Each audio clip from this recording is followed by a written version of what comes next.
योगाभ्यास कौन कर सकता है और कौन नहीं कर सकता, इस पे शास्त्रों का क्या कहना है।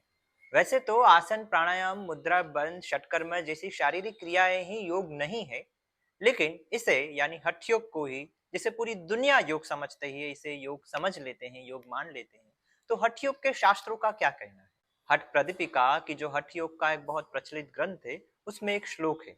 इसके अनुसार युवा वृद्धो तिवृद्धो वा व्याधि तो दुर्बलोपि वा, युवान हो, वृद्ध हो या अति वृद्ध हो, किसी भी उम्र की व्यक्ति आ गई, व्याधि तो दुर्बलोपि वा, व्याधित हो, रोगी हो या दुर्बल हो, बल बहुत कम हो, कोई भी रोग हो, कोई भी दर्द हो या शरीर में कमजोरी हो, कोई भी व्यक्ति अभ्यासात सिद्धि मापनोति सर्व योगेशु अतंद्रित, अतंद्रित तंद्रा का त्याग करके, आलस्य का त्याग करके, जब कोई भी व्यक्ति किसी भी उम्र का किसी भी स्थिति में अभ्यास करता है तो उसे सिद्धि जरूर हासिल होती है।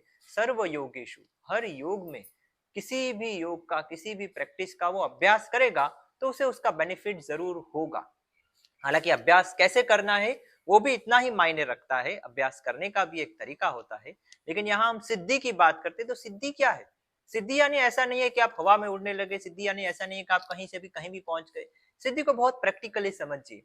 अगर आपको 60 साल, 70 साल, 80 साल की उम्र में भी आपके शरीर के अंदर चल रही सारी क्रियाओं नॉर्मली, नेचुरली चलने लगे, उसके लिए कोई बाह्य सपोर्ट की जरूरत ना पड़े, बीपी नॉर्मल रहे, शुगर नॉर्मल रहे, यूरिक एसिड नॉर्मल रहे, कोलेस्ट्रॉल नॉर्मल रहे, शरीर के अंदर चल रही सारी नेचुरल क्रियाएं नेचुरली चलती रहे, बिना किसी मेडिसिन के, बिना किसी औषध के, बिना किसी थेरेपी के, तो वो सिद्धि नहीं है। अब 60 साल, 70 साल, 80 साल की उम्र में भी 10 की स्पीड पे भाग सके, वो आपके लिए सिद्धि नहीं है। आंखों की रोशनी बनी रहे, कान की सुनने की क्षमता बनी रहे और बाह्य किसी सपोर्ट की जरूरत ना पड़े, तो वो सिद्धि नहीं है। अगर मेरे जहां 13 साल की उम्र से बाल सफेद होना शुरू हो गए थे, वो सारे सफेद बाल काले हो सकते हैं। अगर मेरे 60 साल के, 50 साल के पेशेंट्स की आंखों के चश्मों के नंबर नेचुरल डाइट से, योग से कम हो सकते हैं। अगर मेरे पेशेंट्स के बालों का ग्रोथ इंप्रूव हो सकता है, उनकी सारी लाइफस्टाइल डिजीजेस रिवर्स हो सकती हैं, तो आपकी क्यों। तो योग को सही मायने में समझते हैं। योग के आइडियली कोई कॉन्ट्राइंडिकेशन नहीं है, सिर्फ उसका करने का तरीका सही होना चाहिए।